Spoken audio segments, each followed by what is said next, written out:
ଯାଜପୁରର ବିକାଶ ବନାମ ସୁକିନ୍ଦାର ବିନାଶ। ବବିଙ୍କ ପାଖରେ ହାର ମାନିଛି ସୁକିନ୍ଦାର 30 ବର୍ଷର କ୍ଷମତା। ଜ୍ଞାନୀ ଓ ବବିଙ୍କ ବିକାଶକୁ ତୁଳନା କରୁଛନ୍ତି ଜନତା।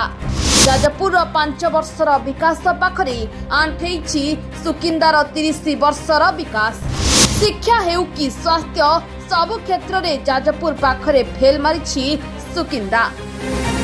ଦର୍ଶକ ବନ୍ଧୁ, ଯେତେବେଳେ ରାଜନୀତିର କଥା ଉଠେ ସେତେବେଳେ ଯାଜପୁର ସାଂସଦୀୟ କ୍ଷେତ୍ର ସାମ୍ନାକୁ ଆସେ, ବିଶେଷ କରି ସୁନାର ସୁକିନ୍ଦା ଆଉ ଯାଜପୁର ବିଧାନସଭା କ୍ଷେତ୍ର ଏଠି ସର୍ବଦା ଚର୍ଚ୍ଚାରେ ଥାଏ।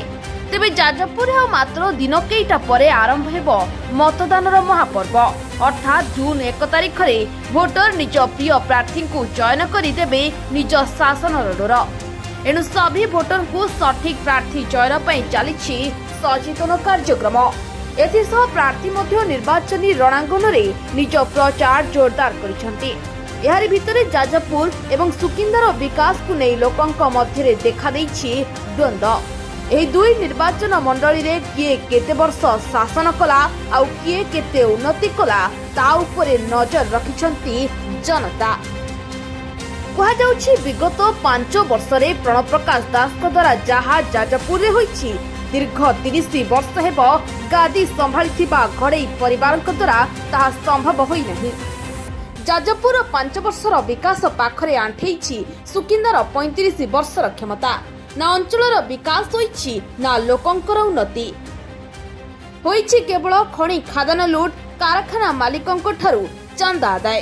ସ୍ଥାନୀୟ ଠିକାଦାରଙ୍କ ପେଟକୁ ଲାତ ମାରି ଅଣ ଓଡ଼ିଆ ଠିକାଦାରଙ୍କୁ କାମ ଦେଇ ପ୍ରଚୁର ଚାନ୍ଦା ଆଦାୟ କରାଯାଉଥିବା ସ୍ଥାନୀୟ ଲୋକେ ଅଭିଯୋଗ କରୁଛନ୍ତି।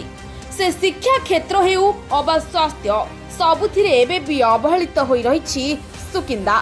ଚାକିରି କଥା ନ କହିବା ହିଁ ଭଲ। 15ରୁ ଉର୍ଦ୍ଧ୍ୱ ଛୋଟ ବଡ଼ କାରଖାନା ଥାଇ ମଧ୍ୟ ସ୍ଥାନୀୟ ଯୁବକମାନେ ଦାଦନ ଖଟିବାକୁ ବାହାର ରାଜ୍ୟକୁ ଯାଉଛନ୍ତି। କଳକାରଖାନାର ଧୂଳି ଧୂଆଁ ଖାଇ ଲୋକେ ରୋଗର ଶିକାର ହେଉଛନ୍ତି। ହେଲେ ଏପର୍ଯ୍ୟନ୍ତ ସ୍ୱାସ୍ଥ୍ୟ କ୍ଷେତ୍ରରେ ଅଗ୍ରଗତି ନିମନ୍ତେ କୌଣସି ବଡ଼ ମେଡିକାଲ ଏଠାରେ ସ୍ଥାପନ ହେଲା ନାହିଁ। ପର୍ଯ୍ୟଟନ ସ୍ଥଳୀ ଉନ୍ନତିକରଣକୁ ମଧ୍ୟ ଧ୍ୟାନ ଦେଲେ ନାହିଁ ବାପ ପୁଅ। ରାଜ୍ୟରେ ଇସ୍ପାତ ରାଜଧାନୀ ଭାବରେ ପରିଚିତ ସୁନାର ସୁକିନ୍ଦାରେ ବିକାଶ କେବଳ କାଗଜ କଲମରେ ସୀମିତ ରହିଯାଇଛି। ରାଜ୍ୟ ରାଜକୋଷକୁ ବାର୍ଷିକ ହଜାର ହଜାର କୋଟି ଟଙ୍କାର ରାଜସ୍ୱ ଦେଉଥିବା ସୁକିନ୍ଦା ଏବେ ବି ଅବହେଳିତ।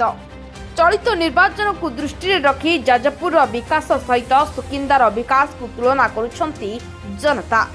ଗତ 5 ବର୍ଷ ମଧ୍ୟରେ ଯାଜପୁର ନିର୍ବାଚନ ମଣ୍ଡଳୀରେ ଯାହା ସବୁ ବିକାଶ ହୋଇଛି ତାହା ସୁକିନ୍ଦାରେ 35 ବର୍ଷ ହେବ ହୋଇନାହିଁ।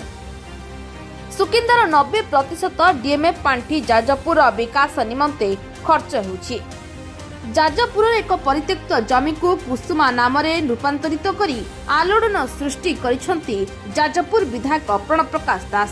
ଖାଲି ସେତିକି ନୁହେଁ, 1000 କୋଟିର ମେଡିକାଲ କଲେଜ ଯାଜପୁର ନିର୍ବାଚନ ମଣ୍ଡଳୀର ରୂପରେଖ ସମ୍ପୂର୍ଣ୍ଣ ବଦଳାଇ ଦେଇଛି। ଗତ 5 ବର୍ଷ ମଧ୍ୟରେ ସ୍ୱାସ୍ଥ୍ୟ, ଶିକ୍ଷା, ଗମନାଗମନ ଏବଂ ପର୍ଯ୍ୟଟନ ସ୍ଥଳୀର ଉନ୍ନତି କରି ବେଶ ଲୋକପ୍ରିୟତା ସାଉଁଟିଛନ୍ତି ଯାଜପୁର ବିଧାୟକ ବବି ଦାସ। ଅନ୍ୟପକ୍ଷରେ ଘଡ଼େଇ ପରିବାରଙ୍କ 35 ବର୍ଷ ଶାସନ ମଧ୍ୟରେ ସୁକିନ୍ଦା ଶ୍ରୀହୀନ ହୋଇପଡ଼ିଛି। ବିକାଶ ଉପରେ ବିନାଶ ଭାରି ପଡ଼ିଥିବା ଚର୍ଚ୍ଚା ହେଉଛି। ନଗଡ଼ା ଅପପୃଷ୍ଟି ଘଟଣା ଏବେ ବି ଲୋକଙ୍କ ମନକୁ ଆନ୍ଦୋଳିତ କରୁଛି। ଅଳ୍ପ କିଛି ବିକାଶ ହୋଇଥିଲେ ମଧ୍ୟ ଏବେ ବି ଆଦିବାସୀ ଅବହେଳିତ ହୋଇଅଛନ୍ତି। ଦିନକୁ 2 ମୁଠା ଖାଦ୍ୟ ପାଇଁ ସଂଘର୍ଷ କରୁଛନ୍ତି। ସେହିପରି ତଳ ନଗଡ଼ା କଥା ନ କହିବା ହିଁ ଭଲ। ଜଙ୍ଗଲି ଆଳୁ ହିଁ ସେଠାରେ ବାସ କରୁଥିବା ଆଦିବାସୀଙ୍କ ମୁଖ୍ୟ ଖାଦ୍ୟ। ପରିବା ଡାଲି କ'ଣ ବୋଲି ସତେ ଯେମିତି ଏମାନେ ଜାଣିନାହାନ୍ତି। ଷ୍ଟିଲର ହବ୍ କୁହାଯାଉଥିବା କଳିଙ୍ଗ ନଗରରେ ଆଜି ବି ହଜାର ହଜାର ଶିକ୍ଷିତ ଯୁବକ ଦାଦନ ଖଟି ଯାଉଛନ୍ତି। ପ୍ରଫୁଲ୍ଲ ଘଡ଼େଇ 25 ବର୍ଷ ଶାସନ କଲେ। ପୁଅ ପ୍ରୀତିରଞ୍ଜନ ଘଡ଼େଇ ମଧ୍ୟ 10 ବର୍ଷ ହେବ କ୍ଷମତାରେ ଅଛନ୍ତି। ତଥାପି ସୁକିନ୍ଦାର ବିକାଶ ପାଇଁ ଲୋକଙ୍କ ଦୁଆର ଦୁଆର ବୁଲି ଚଳିତ ନିର୍ବାଚନ ପାଇଁ ଘଡ଼େଇ ପିତା ପୁତ୍ର ଭୋଟ ଭିକ୍ଷା କରୁଛନ୍ତି। ସେପଟେ ଆଉ କେତେ ବର୍ଷ ଶାସନରେ ରହିଥିଲେ ହୋଇଥାନ୍ତା ବିକାଶ, ଏବେ ଲୋକେ କହିବା ଆରମ୍ଭ କଲେଣି। ଯାଜପୁର ଦାସଙ୍କଠୁ ମାନ ହରାଇଛନ୍ତି ସୁକିନ୍ଦାର ଘଡ଼େଇ। 35 ବର୍ଷରେ ନା ବିକାଶ ହୋଇଛି ନା ଉନ୍ନତି, ହୋଇଛି କେବଳ କ୍ଷମତାର ଅପବ୍ୟବହାର। ନା ଅଛି ନଗଡ଼ା ଅପପୃଷ୍ଟିର ଚିନ୍ତା, ନା ଅଛି ଦାଦନ ଶ୍ରମିକଙ୍କ ଚିନ୍ତା। କେବଳ ନିଜ ପକେଟ ଗରମ କରିବା ହିଁ ଲକ୍ଷ୍ୟ। एभली स्थिति रे सान घड़ई को पुणी प्रार्थी करिछि बीजेडी। लोकंक निकट को भोट पाई गले मुहामुही प्रश्न पचारुछंती जनता। बापू पुओं को 35 वर्ष शासनर हिसाब मागुछंती सुकिंदावासी।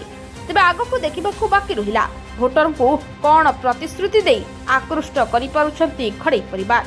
Bureau report, Republic Odisha.